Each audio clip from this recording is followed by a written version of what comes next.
Bonsoir à tous, je suis très heureux de vous retrouver pour ce premier numéro de Si on parlait sport. Le talk qui est consacré, comme vous le savez, à l'actualité sportive du département. Vous connaissez le programme, il y aura des coups de gueule, des analyses, des débats et des duels. 4 chroniqueurs sont en plateau aujourd'hui. Ils reviennent de vacances, ils sont en pleine forme. Présentation en musique. Notre premier chroniqueur est un boxeur. Il a été champion d'Europe des super moyens. Il nous vient tout droit de la team Farouja à Elancourt. Il n'hésitera pas à pousser ses adversaires dans les cordes pendant cette émission. Adila Moumadi est avec nous aujourd'hui. Bonsoir Adila. Bonsoir. Alors c'est un plaisir de vous recevoir sur ce plateau. C'est votre premier talk. Oui. Vous n'êtes pas trop stressé, ça va? Non, du tout. Au contraire, content d'être là. Content d'être là, parfait. On passe de l'autre côté musique. Il a la prestance d'un Zlatan Ibrahimovic. C'est le Usain Bolt de la répartie, le Michael Phelps des joutes verbales. Le président du club de football de Trappes, Mustapha Larbaoui, est avec nous. Vous allez bien, Mustapha? Très bien, merci. Alors, vous n'avez pas pris de vacances, vous, de votre côté? Rarement de vacances, mais je me repose. D'accord, vous êtes quand même en pleine forme pour cette émission. Absolument en pleine forme, et ravi de la présentation. Après tout, vous êtes face à un boxeur? Il ne vous fait pas peur? Face à un être assez subtil, donc j'ai pas de soucis. Faites attention. On repasse à droite musique. Il a participé aux Jeux paralympiques d'Athènes en 2004 en tant que tennisman. Il jouera à domicile aujourd'hui car il arrive de Montigny-Bretonneux. Régis Sarel nous fait l'honneur de venir sur ce plateau. Bonsoir. Bonsoir Régis. Oui. Moi très en forme. Très en forme. Puis bien reposé, des bonnes vacances, donc ça s'est bien passé. Faites attention à Mustapha, Oui. il est aussi en face de vous. Oui. Méfiez-vous. Je me méfie. On termine notre tour de table par un rugbyman musique qui nous vient du club de rugby de Versailles. Vous connaissez sûrement le fils Guillaume Néreneuf si vous avez suivi ce talk l'année dernière. Et vu que cette émission est une affaire de famille, nous recevons le père Olivier Néreneuf. Bonsoir Olivier. Bonsoir, la question, serais-je capable de représenter dignement mon fils Guillaume? On le verra sûrement sur les prochaines émissions. On lui en parlera en tout cas. Voilà. On va passer maintenant au programme de l'émission. Aujourd'hui, nous allons parler des Jeux paralympiques. Un Yvelinois participera à la compétition. Nous parlerons également de l'effervescence autour de la boxe. Mais tout de suite, coup de projecteur sur les Jeux olympiques de Rio. On commence donc par les JO 2016, une compétition qui n'a pas réussi à nos cyclistes français qui s'entraînent sur la piste du vélodrome de Saint-Quentin en Yvelines ou sur le stadium de BMX. Une seule médaille de bronze a été remportée pendant cette Olympiade. En BMX, les Saint-Quentinois Jérémy Rancurel et Manon Valentino ont chuté pendant la compétition et n'ont pu défendre leur chance jusqu'au bout. Pour les pistards, même constat, Rio laissera un goût amer. Favori des épreuves, Ligny Montin à François Pervis, Grégory Boger, originaire de Maison-Lafitte, et le Plaisérois Michael Delmeda ont échoué dans leur quête de l'or olympique en individuel sur la vitesse et le kérine. Une véritable déception pour le clan français. On écoute François Pervis. C'est un sentiment de déception parce qu'on attendait quand même mieux. Moi, on attendait mieux de moi en kérine, on attendait une médaille de moi en kérine, on attendait une médaille aussi en vitesse individuelle avec Grégory Boger, et pourquoi pas moi aussi. Et puis, même si on se doutait bien que la vitesse par équipe, ça allait être dur, on pensait quand même aller en finale 1 et 2. Et finalement, on fait 3e, c'est bien, mais c'est pas suffisant. Messieurs, est-ce que ce fiasco était prévisible? Oui ou non? Vous votez. Un petit duel entre vous, Olivier, et vous, Régis. Vous commencez, Régis? Oui, prévisible, je sais pas. Je dirais qu'ils ont toute la structure pour réussir. En fait, on a un super vélodrome, on a vraiment un outil fabuleux. Donc après, peut-être qu'ils ont manqué un peu de niaque, peut-être. Il y a des fois, le problème, c'est que quand on est en haut du pavé, après, on court pas après quelque chose. Donc après, c'est difficile, en fait, d'avoir de la motivation. Des fois, il manque un petit peu de motivation, peut-être un peu de niaque, qu'il avait avant, qu'ils l'ont peut-être perdu. Olivier, c'est à vous. Mais déjà, j'ai vu que la direction technique du cyclisme avait changé très peu de temps avant. Je crois que le directeur technique venait du ski de fond. Il était passé au cyclisme. Je ne suis pas sûr qu'il ait été capable de mettre en place la bonne mayonnaise, parce que je sais que la veille au soir, la composition de l'équipe pour le kilomètre n'était pas définitive encore. Donc, il y avait des petites incertitudes. Voilà, donc le troisième coureur n'était pas vraiment décidé. Je crois qu'il y avait aussi Donc il y a une hésitation entre François Pervis et Kevin Siro. Voilà, et Kevin Siro, qui était remplaçant. Kevin Siro, je crois, qui était très supporté par les deux premiers. Et finalement, je pense que ça n'a pas du tout aidé dans la motivation et dans la réalisation de la performance. Mustapha, qui a raison, qui a tort? Vous avez voté pour Olivier. Est-ce que vous revoyez votre jugement? Ah non, absolument pas. On a le même jugement. Simplement, c'est un peu prétentieux de ma part de dire que c'était prévisible, parce qu'il faut vraiment être au sein des seins pour pouvoir. Mais il faut trancher. Donc c'est plutôt prévisible que l'inverse. Mais c'est surtout pour dire que, surtout au niveau des compétitions dont on parle des Jeux Olympiques, on parle des Coupes du Monde, quasiment techniquement, on est au point. La preuve, c'est qu'ils sont champions du monde. On a les meilleures installations. Simplement, à ce niveau de compétition, et c'est pas un grand champion c'est pas un grand champion qui me dira le contraire, c'est que techniquement on peut être au point, on peut avoir du matériel, on peut avoir les installations.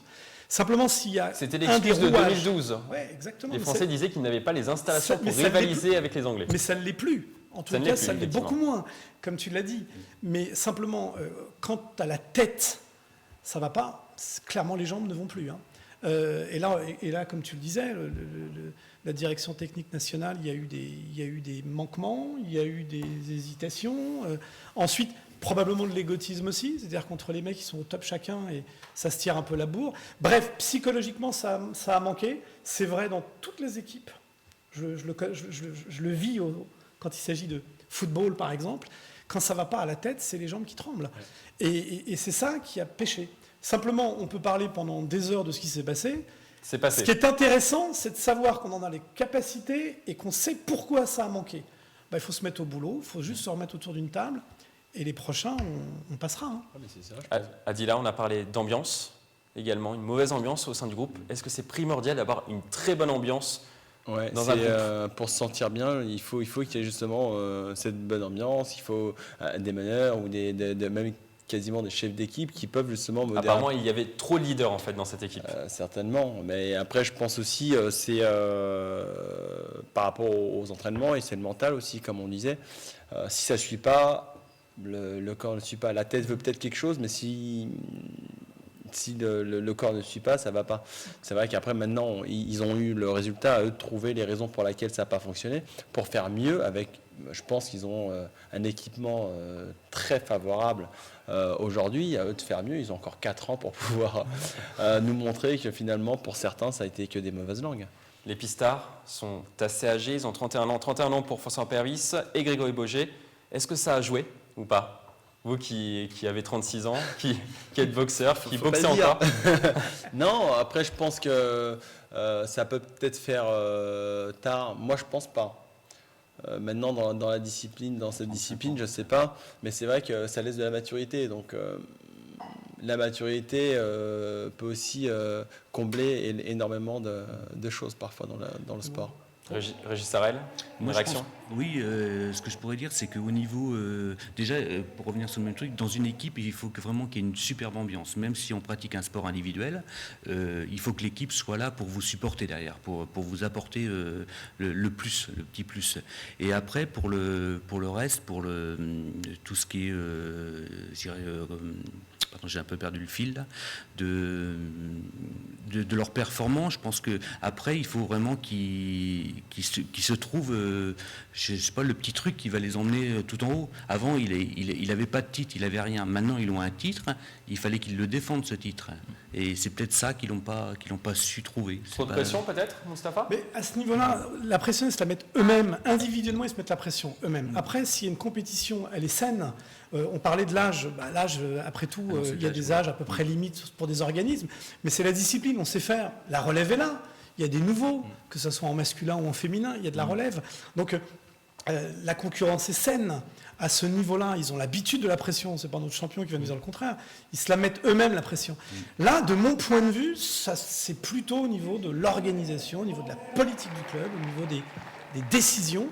J'en parle en connaissance de cause. C'est mon métier de faire en sorte qu'il y ait des moyens pour que les athlètes soient à leur meilleur dans leur domaine. Olivier, Grégory Boger qui impose peut-être un choix pour un relais. Vous trouvez ça inadmissible ? Inadmissible, Choquant. non. Inadmissible, non, parce que comme on est extérieur à tout ça. Bon, on dit simplement, c'est qu'on était les modèles de la piste il y a quelques années, hein, avec toutes les médailles. Aujourd'hui, c'est les Anglais qui sont devenus les modèles. Et on peut s'interroger sur le fait qu'ils ont été capables d'aller chercher Mark Cavendish pour l'Omnium, donc aller chercher des professionnels. Donc il y a peut-être aussi une reconstruction à faire, et peut-être aller chercher les meilleurs sprinteurs des professionnels, quelques-uns qui sont limites pour pouvoir gagner des sprints, comme Cocard ou des gens comme ça. Il y a la question qui se pose. c'est Une sûr. question également sur les championnats du monde 2015 qui ont très bien fonctionné pour la France. 7 médailles, dont 5 en or. 1 an et demi plus tard, finalement, l'équipe s'écroule. Mustapha, pourquoi? Est-ce qu'on peut l'expliquer? Encore une fois, je le disais en tout début de propos, il suffit à la limite d'une embrouille dans un vestiaire pour une équipe de foot qui serait l'équipe de France, on l'a vu en Afrique du Sud, une embrouille dans un vestiaire, une embrouille dans un bureau et la mécanique se raye. Donc on a un savoir-faire, encore une fois, on va tirer les conséquences de ça, on va passer à autre chose, mais oui, ça peut aller très vite. Ça peut aller très vite. C'est dans les têtes que ça se passe. Donc physiquement, on a le savoir-faire. Physiquement, on sait faire. Simplement, s'il y a des embrouilles, comme il peut y en avoir dans une grande entreprise, il y a des entreprises qui se cassent la gueule aussi. Quand le conseil d'administration, il y a des rivalités de personnes, il y a un savoir-faire dans l'entreprise, mais ça peut aller au clash très vite. On a beaucoup critiqué nos pistards, mais ils ont tout de même remporté une médaille de bronze, il faut le signaler quand même. Au total, 11 médailles ont été collectées dans les Yvelines, 3 en or, 3 en argent et 5 en bronze à Rio. Symbole de ce cru exceptionnel dans la délégation yvelinoise, le boxeur Tony Oka, originaire de Chanteloup-les-Vignes. Le sportif a décroché l'or dans la catégorie super lourd. On l'écoute. Je suis très fier de moi parce que j'ai commencé ici. On a tous connu Chanteloup-les-Vignes parce que c'était pas une très bonne ville. On n'a jamais vraiment eu l'occasion de briller à la télé, mais aujourd'hui voilà, de pouvoir montrer que Chanteloup-les-Vignes c'est pas que ça, qu'il y a comme moi, il y a d'autres sportifs ou il y a d'autres gens qui essaient de s'en sortir dans la vie. Aujourd'hui d'être la lumière de Chanteloup, ça fait plaisir. En aviron, pas de médaille d'or, mais une 3e place pour Thomas Barouk. Le sportif de 28 ans, licencié au Cercle Nautique de Versailles, décroché le bronze avec ses coéquipiers sur le 400 barreur poids léger derrière la Suisse et le Danemark. On l'écoute. Ça a été une expérience globalement satisfaisante, on ne peut pas dire le contraire quand on voit ce que j'ai autour du cou aujourd'hui. Ça a été des jeux différents de ceux que j'avais connus. En même temps, je n'avais pas beaucoup d'expérience, je connaissais que ceux de Londres en 2012. On avait la volonté, on savait que c'était possible, qu'on avait le talent et les capacités de le faire, donc très content d'y être parvenu. 11 médailles pour près d'1 500 000 personnes. Est-ce que ces Olympiades ont été un cru exceptionnel ou on peut toujours faire mieux? Vous votez. Est-ce que c'est un cru exceptionnel, oui ou non? Un petit duel de boxeurs entre Mustapha et Adila. Mustapha, vous commencez. Est-ce que c'est un cru exceptionnel, ces JO? C'est toujours pareil, il faut répondre par oui ou par non à une question qui est celle-là, exceptionnelle. Ouais, moi je considère que c'est un cru exceptionnel, même si on peut faire mieux. Donc ça peut être exceptionnel tout en sachant qu'on peut faire mieux. Donc je réponds peut-être aux deux questions ou aux objections de mon contradicteur. Mais bien sûr que c'est exceptionnel. C'est un nombre important de médailles dans beaucoup de disciplines. Il y a eu des déceptions, on les a vues, mais les déceptions que l'on a, c'est des déceptions que l'on est capable d'analyser, sur lesquelles on peut revenir facilement. On a parlé tout à l'heure du cyclisme, on peut y revenir très facilement, c'est au sommet que ça se passe, ça peut se régler. Et il y a plein de disciplines comme ça où il y a eu des quasi-manquements. Donc c'est un cru exceptionnel au regard de ce qu'il était capable de faire et donc de faire mieux par ailleurs. Donc ouais, c'est comme ça que je le qualifie. Ouais. Et au passage, si je peux me permettre, allez-y, Mustapha. Parce qu'on a le droit d'écrire, au passage, bravo à Chanteloup.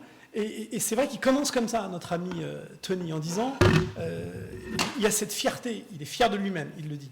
Il y a cette fierté pour lui-même et il enclenche sur la fierté pour sa ville. Parce que Chanteloup n'a toujours pas été mise à l'honneur, surtout pour des histoires extra-sportives. Et dans le football, c'est pareil. Ils sont toujours fiers de mettre en avant leur leader, leur champion. Et d'ailleurs, Chanteloup a gagné ce week-end en excellence. Donc bravo aux footballeurs de Chanteloup, bravo aux boxeurs. Il se passe des choses super positives. Vous n'allez pas devenir président de Chanteloup? Non, la mairie de Chanteloup. Adila, c'est à vous. Oui, non, mais je pense que c'est très bien ce qu'on peut faire. Après, que ce soit une ou 10, l'essentiel c'est qu'il y en ait eu au maximum et qu'ils fassent encore mieux sur les prochains. C'est à partir du moment où je pense où on a un certain nombre de médaillés, je pense ça prouve quand même que le sport en France se développe et progresse de plus en plus, je dirais.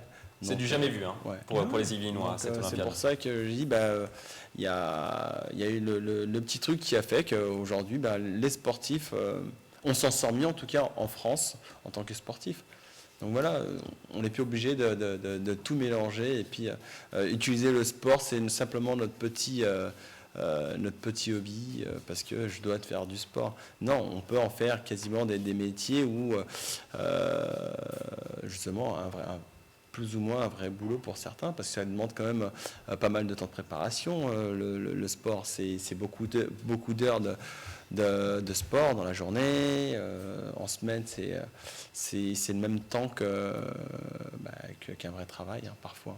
Olivier, Oui, qui a raison entre Mustapha et Adila? voilà, je ne tranche pas. Je ne tranchez pas. Non, je ne tranche pas, mais je dis simplement que j'ai été regarder ce matin sur la préfecture des Yvelines, et j'ai vu qu'il y avait 380 000 sportifs licenciés dans les Yvelines. C'était le 4e département en France. Donc finalement, si on fait la relation avec finalement les résultats des médailles, on n'est pas loin de trouver une relation entre le nombre de médailles gagnées par les Yvelinois par rapport au total de sportifs licenciés, qui prouve bien que les Yvelines, c'est quand même un département qui compte dans le sport. Régis Sarel, est-ce que l'important c'est de participer? Il y a eu quand même 30 athlètes, il y a eu 11 médailles, mais est-ce que l'important c'est pas de participer tout simplement? Déjà, envoyer 30 athlètes au JO, c'était déjà une récompense déjà en soi. Ah bah c'est déjà énorme. Quand on envoie des athlètes, déjà, c'est qu'ils ont déjà un certain niveau.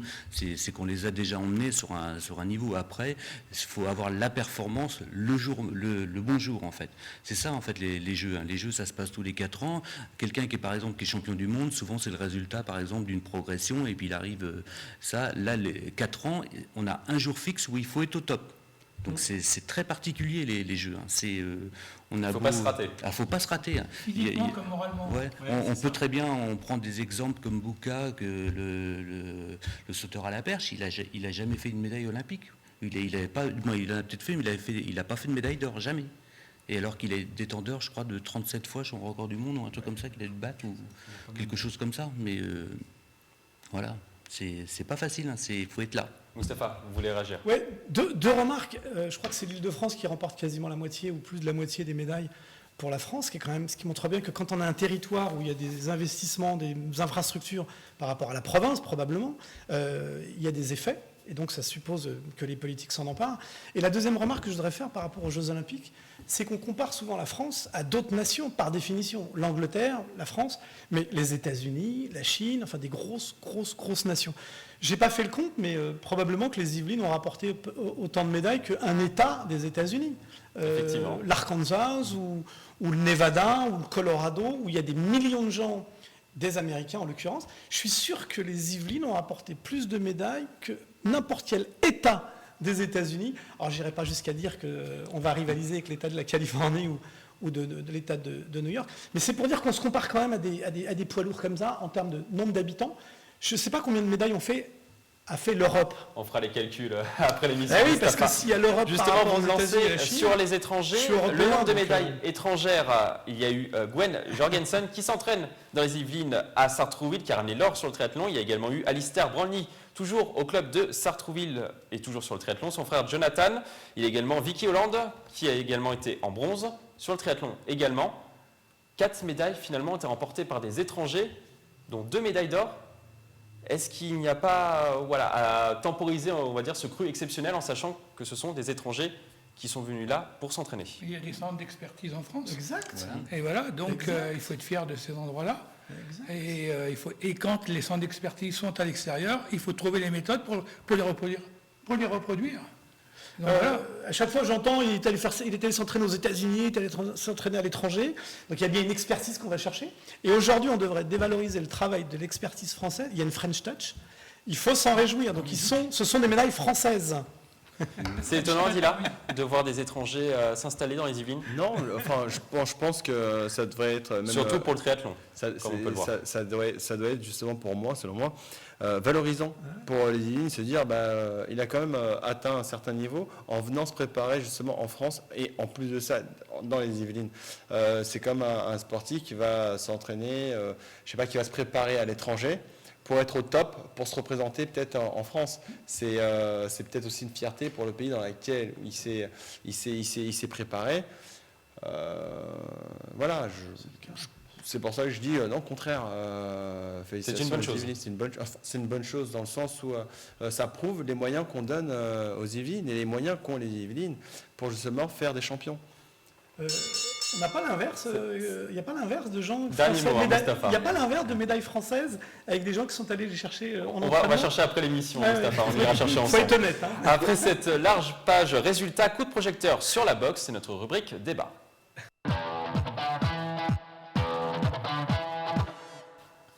On en a parlé précédemment, l'Yvinois Tony Yoka a conquis le cœur des Français pendant les Jeux Olympiques de Rio avec sa médaille d'or, mais il n'a pas été le seul boxeur à s'illustrer pendant la compétition. La France a collecté 6 médailles, dont 2 en or pendant cette Olympiade, des résultats qui devraient se faire ressentir sur le terrain en termes de licenciés. Le Boxing Club de Saint-Quentin-en-Yvelines s'attend à accueillir 40% de licenciés supplémentaires pour cette nouvelle saison. On écoute les réactions. J'ai eu beaucoup de coups de téléphone déjà, énormément. Voilà, je pense qu'on va... Ça va être difficile vu la taille de la salle, mais on peut même doubler l'effectif qu'on a. Là, on est à peu près 120 licenciés, on peut arriver à le doubler, mais après, il faut pousser les murs, quoi. La boxe est-elle de retour en France grâce aux Jeux Olympiques? Est-ce que c'est un retour en force de la boxe? Messieurs, vous votez oui ou non? Vous êtes tous unanimes. Adila, je vais vous passer la parole. Vous êtes le mieux placé pour répondre, je pense. Oui, je pense que dans tous les cas, généralement, l'effet JO rapporte et met toujours un effet bombe dans X disciplines, surtout quand ça ramène des médailles.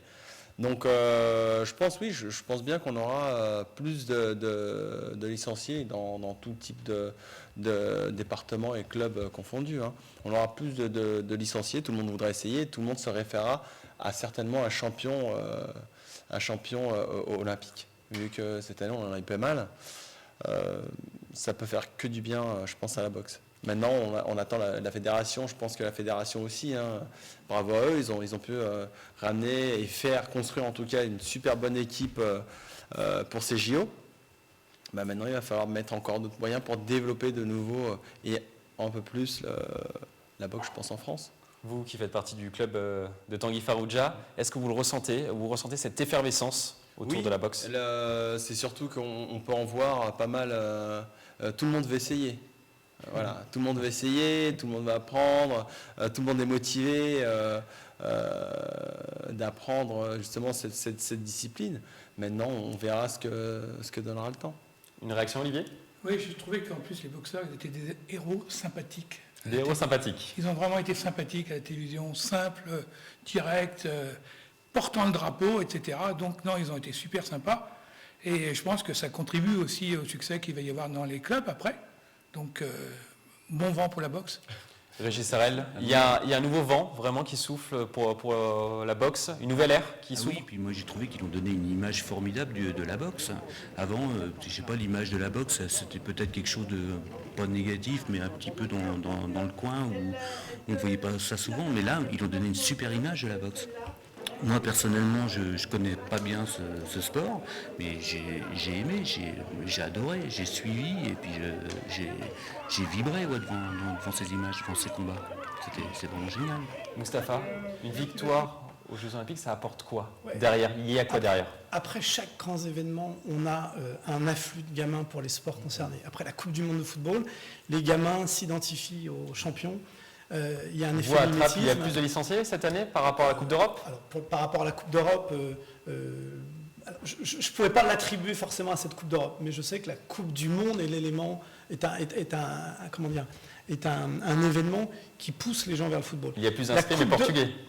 La Coupe d'Europe, en l'occurrence. La Coupe d'Europe, je n'en vois pas tellement l'effet, moi, du fait de la Coupe d'Europe. Il y a peut-être d'autres effets par ailleurs qui sont plus géographiques nous concernant. Et puis on a des capacités d'accueil qui sont limitées. Mais à chaque fois qu'il y a des grands événements, Coupe du Monde, Jeux Olympiques, pour certains sports, nos champions sont les porte-drapeaux pendant les cérémonies, mais aussi pour leur discipline. Et on en a un sur le plateau. Et je tiens effectivement à souligner ce qu'a dit mon ami. Pour le coup, ils sont très sympas. On en parlait juste avant l'émission. C'est des super champions, c'est des boxeurs, c'est des mecs, effectivement, à l'époque, on pouvait imaginer que ce soit juste des mecs qui savent donner le coup. Ils sont tous, j'en connais, ils sont tous aussi sympathiques, effectivement. Il y a une maîtrise du coup, justement. Il n'est jamais gratuit. Il est pour faire mouche, il est pour être efficace, il est sportif, il est dans l'influence du combat, il est pour être efficace. Il n'est jamais gratuit. Et on rencontre des gens effectivement hyper sympas. Tony, notre ami, ils sont tous très sympas. Mais les grands événements, ouais, ça attire toujours les gamins. Il y a du mimétisme chez l'enfant et les adultes montrent de très beaux exemples. Ça va attirer également les sponsors et les télévisions. Vous le ressentez, vous, en tant que boxeur? Je pense que ce qu'on va pouvoir ressentir, c'est surtout la référence. Donc, du coup, cette année, c'est vrai qu'avec les JO, on a parlé en bien de la boxe. Contrairement à d'habitude où on stigmatise un peu la boxe. Voilà, la boxe avec, en gros, dans tous les cas, c'est Rocky Balboa. Tout le monde fait la référence à Rocky, par exemple. Or, on pourrait dire. C'est pour ça qu'on vous a mis une musique de Rocky en arrivant. C'est encore pour moi, c'est un film, c'est science-fiction, quoi. C'est vraiment, c'est de l'abus, c'est qu'un film. Mais beaucoup de personnes se réfèrent à ça. Or que la boxe, je dirais même aujourd'hui, c'est un art.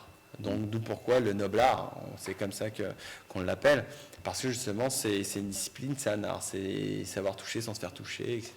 Et il y a énormément il y a de la technique derrière, il y a de la stratégie, c'est un jeu d'échecs. Exactement, très bonne référence, mais c'est ça. Il a encore temps d'essayer si vous voulez, Olivier. Non, mais je peux vous dire que pour l'escrime, je vois déjà au cercle d'escrime de Bailly-Noisy, il y a eu quelques médailles en escrime, mais il y a déjà 20% de plus de licenciés, après la journée des associations. C'est la fin sur ce thème. On continue cette émission par un autre coup de projecteur. Il concerne les Jeux paralympiques.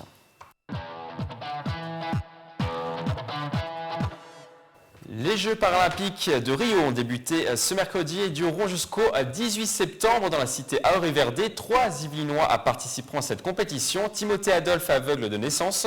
Le sportif qui a porté les couleurs du club de Guyancourt participera aux 200 et aux 400 mètres. Il y aura également Thomas Bouvet, atteint de nanisme, originaire de Jeanville, près des Mureaux, en tennis de table. Enfin, pour la deuxième fois après Pékin, Louis Radius, originaire du Vésiné. Le sportif paralysé partiellement du côté gauche participera aux 1500 mètres dans la catégorie T38 le samedi 10 septembre. Objectif, une médaille, on l'écoute. D'un point de vue personnel, ma petite fierté, c'est de représenter la France, derrière de représenter l'athlétisme et ma discipline qui est le demi-fond, parce que je suis le seul représentant. Et derrière, Rio, c'est la première fois que c'est le continent sud-américain, donc c'est une fierté d'y aller de représenter la France pour la première fois. Les Jeux paralympiques sont-ils plus forts que les JO? Vous votez, oui ou non? Vous êtes partagés. À vous, Régis. Pourquoi ils sont-ils plus forts que les JO? Alors moi, déjà, je suis le mieux placé.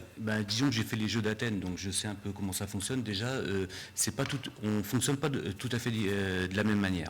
Déjà, sur les Jeux paralympiques, toute l'équipe est là et on est là du début jusqu'à la fin. Si vous prenez tout le mouvement olympique, tous ceux qui y sont allés, ils ne sont pas là sur les 15 jours, du moins les 10 jours des Jeux, ils ne sont pas là présents tout le temps.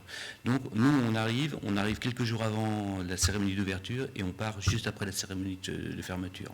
Donc déjà, c'est quelque chose et ça crée une cohésion de groupe. Bon, déjà, on est beaucoup moins. Moi, quand j'ai fait Athènes, on était 120 et quelques, 122, 123, le même que cette année pour Rio. Et donc il y a déjà ce suivi. Donc déjà, les gens sont derrière nous, quel que soit le sport. Si par exemple, on a terminé, ceux qui terminent le sport dans les 3 premiers, ils vont voir les autres. Donc ils poussent les autres. Donc c'est pour ça qu'il y a une cohésion derrière. Moustapha? J'étais équilibré sur ma réponse, c'est-à-dire que je ne voulais pas dire que l'un était plus fort que l'autre, ou plus, peu importe, pour mettre des bons points, parce que comme ils rivalisent entre eux, handicapés entre eux ou non handicapés, bref, ils sont relativement, par définition, dans les mêmes catégories, c'est du sport. Donc je ne les mets pas en opposition, c'est pour ça que j'étais équilibré. Mais par contre, je viens d'apprendre un truc extraordinaire, c'est que vous arrivez un peu avant la cérémonie, et vous repartez après la cérémonie. Voilà. C'est juste que là, j'ai un appel à faire, c'est exceptionnel ce que j'entends. J'ai un appel à faire, quand il y a des tournois de football, je passe mon temps à dire aux parents qui récupèrent leurs gamins, ils partent souvent avant la remise de coupe parce qu'ils ont perdu. Ils partent avant parce qu'ils ont de la route. Ils partent avant parce que je ne sais pas. Ce n'est pas les gosses qui partent, ce sont les adultes. Et je passe mon temps depuis une dizaine d'années à expliquer que l'autre, celui qui reçoit, il faut l'honorer, il faut le respecter, on reste jusqu'au bout. Et de la même façon, le gamin qui a perdu, il part pas sous prétexte qu'il a perdu. Il a des choses à apprendre dans la défaite, dans la communauté. Et là, j'apprends quelque chose. Et là, j'avoue que c'est, pour le coup, beaucoup plus fort. Et je peux vous apporter deux anecdotes que j'ai vécues donc à Athènes. C'est que la première médaille qui est arrivée, ça a été gagné par un aveugle, je ne sais plus dans quelle discipline, je crois que c'est en judo. Et ben en fait, je ne sais même plus de quel pays il était, mais peu importe. En fait, ce qui s'est passé, c'est qu'ils l'ont amené au réfectoire. Donc là, il y a un réfectoire qui est ouvert 24 heures sur 24 là-bas. Ils ont mis sa médaille d'or autour du cou et ils l'ont laissé avancer dans le réfectoire. Et tout le monde l'a applaudi, quelle que soit la nation, quel que soit parce que c'était la première médaille d'or sur le site.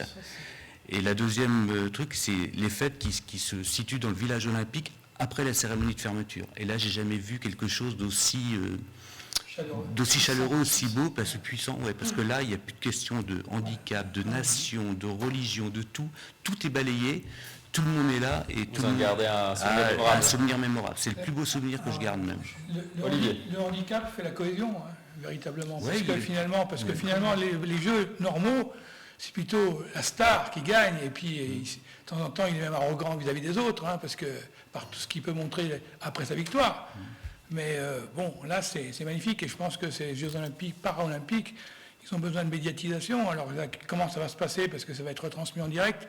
J'ai malheureusement peur pour que la nuit, il n'y ait pas beaucoup trop de Français en train de demander devant leur télé. Hein, Justement, Olivier, 100 heures de direct seront proposées par les groupes de France Télévisions. C'est une bonne chose, c'est important qu'ils soient retransmis en direct? Absolument, parce que je veux dire, moi personnellement, je ne suis pas un fanat a priori du sport paralympique, parce que déjà je suis très occupé, donc je vais plutôt gérer mes priorités. Mais c'est vrai que bon, c'est quelque chose qu'il faut regarder avec intérêt et puis avec respect, beaucoup de respect. Adila, c'est important qu'il passe je pense que c'est à la télévision en direct. Oui, justement pour développer de plus en plus et pour que ça soit vu.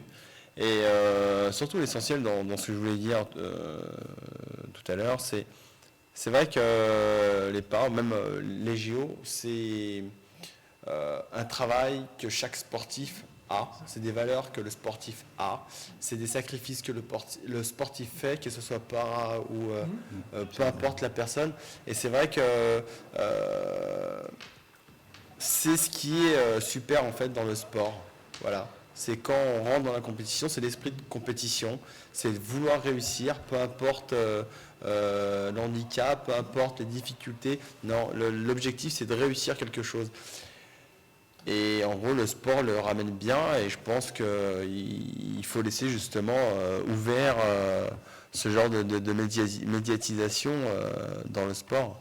Aussi bien pour les femmes, les hommes, les handis, tout. Enfin, les JO, c'est exactement. C'est vraiment universel. C'est les valeurs du sport. On peut tout retrouver dans les JO, quoi. Moustapha, il y a 23 sports qui sont représentés aux JO, contre 28 pour les valides. Est-ce que vous trouvez ça dommage? Oui, bien sûr que c'est dommage. Après, moi, j'aime bien ce qui vient d'être dit par Adila, c'est-à-dire que, encore une fois, le handicap, l'invalide est par rapport au valide, mais encore une fois, on se compare entre nous. Donc c'est un sport à part entière, avec cette particularité que nous on décrit, mais après tout, les valides entre eux sont dans le sport et la compétition, les invalides de la même façon. C'est ça qui est important, c'est qu'on du coup, on met les gens entre eux dans la compétition et ça valorise le sport de toute façon. C'est juste que j'ai regardé la cérémonie d'ouverture hier. Franchement, c'est chiant les ouvertures. Attention, les deux, c'est-à-dire que la première au mois d'août et celle d'hier, ça dure longtemps, on voit des gens... Vous êtes plus sur le sportif. Non, mais ce que je veux dire, c'est qu'il ne faut pas se raconter... Enfin, moi, j'ai envie de dire comme ça, après tout. C'est vrai que la cérémonie, que ce soit celle du mois d'août ou celle du mois de septembre, c'est entre guillemets, c'est un peu chiant, on voit passer plein de gens, c'est bien pour les familles qui voient les leurs, les clubs de sport qui voient les leurs, mais pour nous qui nous tapons 3 heures de show, c'est un peu lourd. Je suis resté jusqu'à, je ne sais plus, 2h15 hier. Par contre, c'est la même image, c'est-à-dire que j'ai vu une cérémonie d'ouverture avec des athlètes qui rentraient avec une pêche d'enfer, le sourire accroché sur toutes les gueules, c'est hyper beau à voir, que ce soit cette fois-ci la cérémonie du mois de août ou du mois de septembre. C'est super beau à voir, c'est agréable, mais en même temps c'est un peu chiant et c'est long. Régis Sarel, est-ce que le public doit répondre présent dans les tribunes également ? Ah ben oui, et puis c'est pour les sportifs qu'on fait ça, qui sont au jeu, c'est une récompense d'avoir le public. Je peux vous assurer que quand vous rentrez sur un stade où, je sais pas, le Maracana, je sais pas combien, 100 000 personnes, moi à Athènes il y avait 80 000 personnes, déjà vous rentrez dans une arche de lumière, vous avez tout d'un coup, et vous entendez le bruit qui monte, et puis après vous rentrez dans l'arène. En fait c'est une arène, hein, vous rentrez dans une arène, et puis voilà, on va... C'est un truc de gladiateur, mais à la limite... Pour vous, c'est super. Pour le public, pour vous, les familles. Bah alors, à la télé, c'est super. Au bout d'un moment, c'est... Vous ne regarderez pas la cérémonie de clôture, du coup Si, parce que c'est toujours des grandes... Il y a quand même des spectacles. Non, puis il y a de la joie, Comme dirait Nous allons Charles Trenet. parler à présent d'un sujet qui vous concerne, Mustapha et Olivier, le poste de président.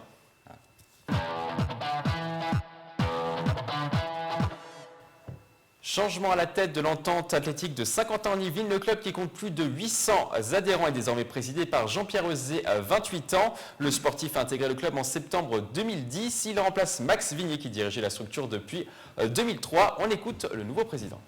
Un des projets du club, c'était un peu le renouvellement au sein des bénévoles pour essayer d'essayer d'avoir un peu de jeunesse, pour essayer de préparer les transitions pour les années à venir.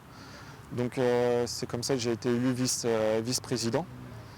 Et d'un autre côté, Max, avec son travail et pour d'autres raisons, avait beaucoup moins de possibilités d'être sur le terrain. Jean-Pierre Euzet remplace donc Max Vignier, qui était arrivé en 2003. Le poste de président est-il usant? Vous votez oui ou non? Moustapha, vous cherchez le duel. Adila, vous êtes partagé. Ouais. On fait un petit duel entre vous, Moustapha, et vous, Régis. C'est parti. Ouais. Alors moi, je pense que c'est très usant, un poste de président. Moi, je l'ai été...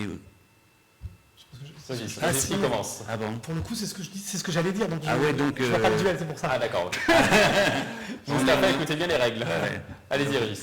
Ben oui, je pense que c'est quelque chose qui est très usant. C'est pour ça que moi j'avais voté oui, que c'était très usant. Donc c'était moi personnellement, j'ai été 16 ans président de Saint-Quentin Tennis Handisport et j'ai trouvé personne pour me remplacer. Donc j'ai vu après même les administratifs, c'est relativement dur à trouver parce qu'il y a toute cette administration. Maintenant, on nous demande en tant que président d'être un professionnel tout en étant bénévole. Et c'est ça qui est dur. Et ça. Responsable en tout. Et puis responsable en tout. C'est-à-dire que juridiquement, vis-à-vis de la loi, vous êtes responsable s'il se passe quelque chose. Donc vous êtes même condamnable. Donc c'est pas simple. Hein. Adila, oui, vous qui étiez d'un avis contraire. Je ne suis pas spécialement président, mais bon, j'ai pu aller dans différentes associations, etc. C'est vrai que c'est pas toujours évident, surtout en association, de pouvoir avoir le président, il est un peu partout. Il est un peu partout. Et ça, très souvent, on ne le voit pas quand on est qu'adhérent. Et on peut être adhérent, mais on a... Vous avez du respect pour les présidents ? Oui, énormément. Énormément. Les membres du bureau, d'une association, etc. Oui, on sait très bien. Rare, vous allez pouvoir faire vous allez pouvoir trouver à main levée président, secrétaire, adjoint, etc. Généralement, très souvent, enfin ça peut arriver, hein, il va falloir supplier certaines personnes pour qu'ils le fassent, parce qu'il faut qu'il y ait un poste justement de trésorier, par exemple. Après, je dirais que ça doit pas être évident. Vous prendriez ce poste si on vous le proposait ? Non. Pourquoi ? Non, je ne le prendrai pas parce que je suis encore pratiquant. Donc c'est à bonne planque encore, je dirais. Donc non, je ne le prendrai pas. J'entends, s'il faut, je peux donner des coups de main, mais sans forcément m'engager. Voilà, c'est ce qui est difficile aujourd'hui. C'est vrai que c'est quand même un boulot qui est quasi à plein temps pour le président. Mais ils doivent faire ça dans leur temps. Pas spécialement dédié pour la présidence, mais c'est du tout temps, c'est tous les jours. Il faut se laisser quelques heures pour justement régler certaines choses. Donc non, ça ne doit pas être évident. Respect au président de club. Mustapha, quelle est la partie du poste la plus usante, selon vous? Alors pour le coup, Il y en la a beaucoup partie trop. la plus usante, c'est chronophage. C'est clair qu'on y passe beaucoup de temps déjà, donc c'est juste la présence. Sachant qu'il y a autant de présidents que de personnes. Hein. Donc on ne peut pas dire qu'un président, c'est ça. Il n'y a pas une définition de fonction. Il y a autant de présidents que de personnes. Et donc moi, je Mais vous avez le temps de venir en plateau quand même. donc moi, je préside à ma manière et notre ami préside à sa manière et chaque président. Donc ça, c'est le premier point. Le second point, c'est usant parce que, voilà, surtout quand un club, il y a beaucoup de monde, c'est vrai qu'on reçoit beaucoup de commentaires parce que quand on n'en a pas la responsabilité, tout paraît facile. C'est un peu en politique en même temps, hein. J'en profite pour le dire, de la même façon pour les politiques.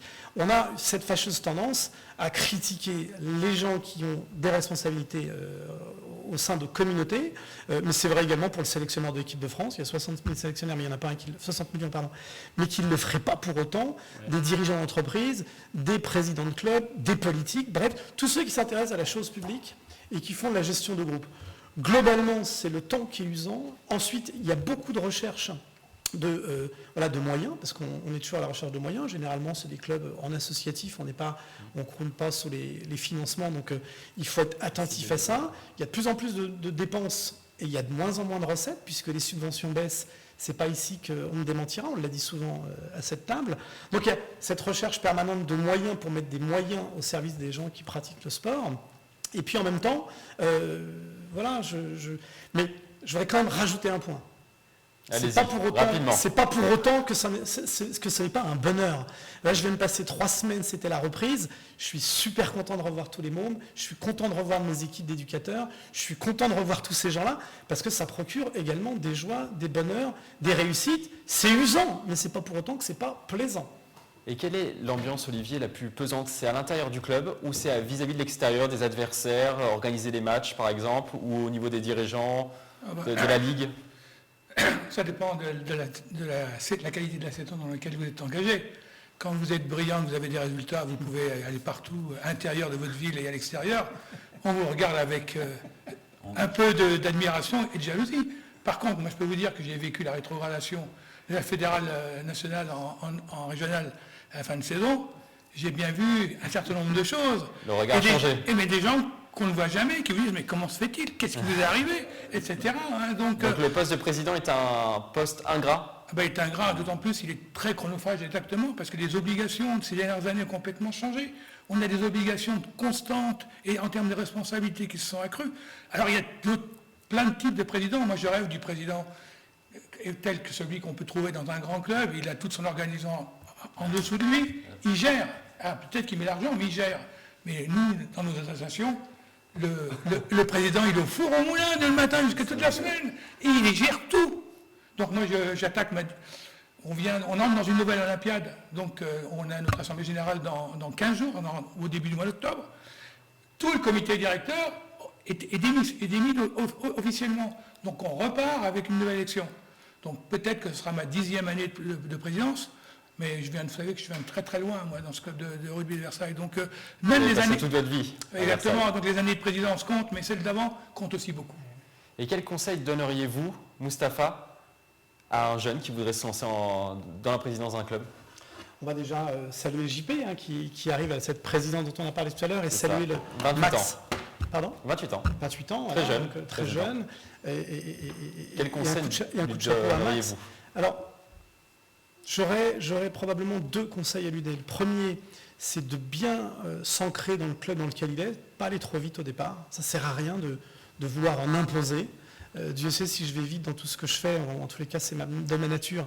Clairement, dans le club de foot où je suis arrivé à Trappes, j'ai pris le temps. Je pense qu'il faut prendre un certain temps et pas se précipiter et ne pas céder à tout ce qu'on peut entendre. Et donc, le deuxième volet, en tous les cas, le deuxième conseil, j'aime pas trop en donner, mais puisque c'est la question, serait de passer du temps à bien savoir ce qu'il veut en termes de projet. Il ne faut pas que ça soit compliqué, pour que ça soit compris de tous et qu'il le comprenne lui-même. Donc il faut prendre du temps pour s'ancrer dans le club et prendre du temps pour écrire un projet quitte à laisser passer un peu de temps avant d'être sûr de ce qu'on veut faire. C'est capital. C'est-à-dire que la projection du président de ce qu'il veut faire philosophiquement, techniquement, intellectuellement, ça va rejaillir sur tous les gens du club. Donc du temps. Il n'y a pas un projet pour chaque président nouveau. Parce qu'il y a un acquis, il y a un vécu qui existe. Alors bien sûr, on peut venir avec des ambitions et des objectifs, mais quand on arrive à un nouveau président qui dit ça y est, changement complet, on va dans cette direction-là, on aura tout ça. Non, ça ne se passe pas comme ça. C'est trop compliqué. Il faut prendre tous les acquis, tout le vécu, et il faut se reprojeter dans l'avenir proche et moyen. Après cette page présidentielle, on passe à notre défi du jour.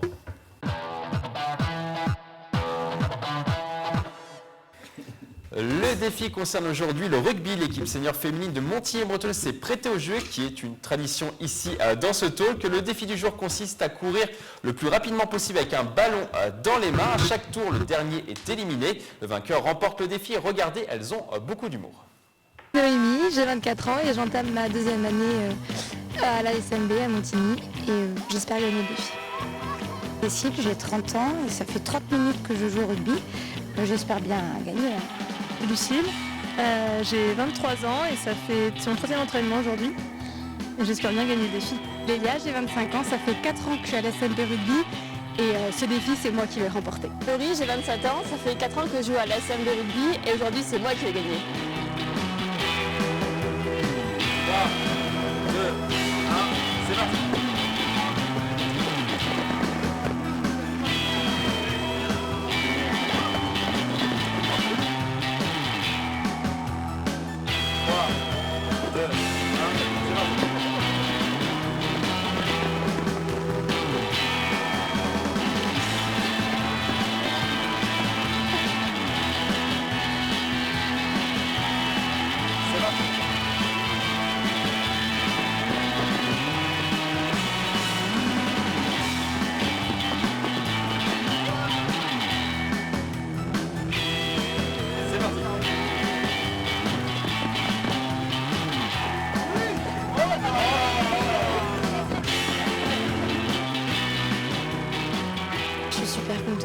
J'y croyais pas et franchement je l'ai eu quoi. Et le niveau était super élevé, c'était pas gagné du tout et en fait ça l'a fait quoi. Du coup je suis vraiment contente. C'était dans le feu de l'action, je peux pas expliquer, c'est vraiment incroyable. Régis, vous avez un message pour les téléspectateurs. Pourquoi ? Comme on parlait tout à l'heure de président, j'ai dit qu'il y a beaucoup de gens qui critiquent, mais après l'art est difficile. Il faut vraiment le vivre réellement et vous verrez, c'est difficile. Parce que moi, je suis aussi en politique, je dirais, parce que je fais partie de la municipalité de Montigny. Donc on est une ville, on est la ville la plus sportive des Yvelines. Donc le sport, on connaît un petit peu et ça fonctionne très bien. Donc on a énormément de licenciés chez nous, ça fonctionne plutôt bien. Donc, Et sur ce jeu, sur le rugby sur le rugby, j'ai trouvé ça fabuleux. Ça. J'aurais aimé faire ça. Ouais. Donc, Une réaction également, Olivier ? Admiratif. On avait fait le même jeu chez vous à Versailles. Ils n'avaient pas de ballon, mais on les faisait sprinter encore beaucoup plus vite, mais elles sont très élégantes. On passe à présent à notre rubrique découverte.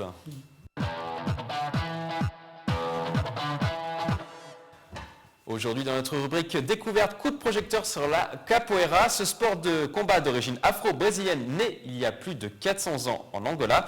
La discipline utilise principalement les pieds et les jambes. Dans les Yvelines, le club de capoeira de Villepreux, baptisé Falcao Bahia Capoeira, propose des cours 3 fois par semaine. Présentation de ce sport. C'était caché parce que l'époque, par exemple, les esclaves qui faisaient la capoeira, donc la capoeira jouait comme une arme pour tuer les blancs. Donc il a fait quoi? Il a camouflé la capoeira comme une danse. Donc quand les blancs voient la capoeira, il a commencé à jouer bien, sans personne se toucher. Donc avec cette mouvement-là, donc ils ont commencé à tuer les blancs cachés. C'est pour ça que les gens disent que c'est une danse. Adila, que pensez-vous de ce sport, la capoeira? C'est une belle discipline, c'est beau à voir. Mais bon, ça reste aussi un art. Moi, je pense que je n'aurais pas spécialement aujourd'hui les capacités à lever ma jambe comme certains. Voilà. Ça ne vous tente pas plus que ça, d'essayer? Oui, essayer, pourquoi pas. Pourquoi pas. Mais c'est vrai que Vous, c'est plus les bras plutôt que les jambes. Oui, aujourd'hui, je me contente des bras. C'est mieux pour moi. Hein. C'est mon art. Moi, Mustapha, une réaction? Non, si on fait consensuel, c'est un art. C'est clair on est d'accord pour dire qu'ils aiment ce qu'ils font. Moi, personnellement, c'est beau à voir. Je ne sais pas si c'est du sport, en l'occurrence. De la danse. Sport de combat. De la danse, probablement. C'est juste que je Il est pratiqué par plus de 7000 personnes en France. Peu importe, moi, je le vois, je le comprends comme ça. Mais encore une fois, l'art et le sport, pour moi, sont majeurs pour faire passer des messages à nos enfants qui sont des messages éducatifs, qui les construisent. Donc ça rentre dans la définition de l'art ou du sport. Simplement, moi, ça, du sport, j'ai du mal à voir le sport. Je vois de l'art, clairement, comme nous dit notre ami, c'est un art. Du sport, je ne le vois pas. Je vois plus de la danse, là, que... Donc c'est bien, mais peut-être pas du sport, je ne sais pas. Olivier, il y a quand même un aspect historique dans ce sport. Oui, il y a un aspect historique. Il paraît que c'était un mode de pouvoir de résister pratiquement des esclaves face aux Portugais. Alors je peux vous dire simplement, c'est que la capoeira à Versailles, on les a rencontrés plusieurs fois, puisque quand il fait très très froid, le club de rugby va s'entraîner dans la halle des sports de Versailles, et là ils sont basés là. Croyez-moi, il y a une musique, il y a un bruit là-dedans, on peut plus... C'est de la danse. Non, mais c'est vraiment festif aussi, c'est vraiment festif. Et donc, on a regardé ça d'un peu loin, mais ils ont beaucoup de succès. Beaucoup de succès. Ça vous donne envie d'essayer, vous, de votre côté? Oh non, moi je suis... C'est comme le zouk, ça a autant de succès que le zouk. Bon, ouais, je crois qu'il faut avoir le tempo. Moi.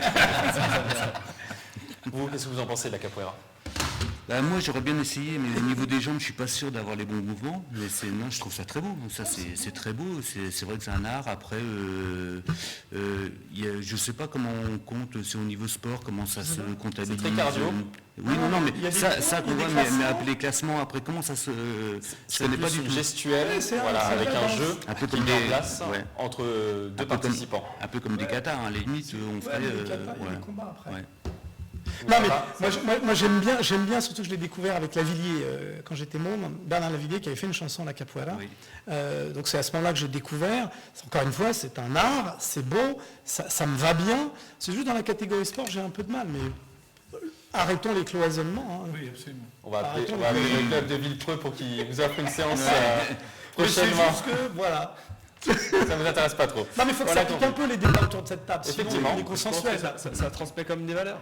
Voilà, la réussite, l'art, la réussite comme dans le sport. L'art est éducatif, il transmet. Vous connaissez, vous, Adila, des personnes qui sont lancées dans la capoeira? Généralement, j'ai connu des personnes qui étaient dans la capoeira qui ont fini en boxe, mais pas moi. Non, pas du tout. C'était pour se compléter, etc. Mais non, c'est bien, c'est une discipline que je respecte. Je connais des amis qui sont aussi dedans, et c'est vrai que tous les mouvements ne sont pas spécialement évidents, c'est du travail, c'est comme je disais tout à l'heure, c'est aussi joli à voir. C'est joli à voir, et puis pour certaines personnes, quand je dis les valeurs, c'est aussi la fierté de pouvoir faire ne serait-ce un salto arrière. C'est magnifique quand même. Avec un pied, avec une jambe, c'est encore mieux, c'est bon. Non, c'est sympa. C'est de l'art, c'est noble, ça transmet des valeurs, tout ça. C'est juste dans la catégorie sport, je voulais mettre un peu de piquant pour me montrer que je ne vois pas le classement, je ne vois pas les points, mais il y a de l'effort, il y a du travail, il y a de l'organisation. C'est merveilleux. Une attitude et un mode de vie. Exactement. Ça sera le mot de la fin, c'est la fin de cette émission. Merci de nous avoir suivis. On se retrouve le jeudi 22 septembre pour un nouveau numéro de Si on parlait sport. À bientôt sur TVFI 78.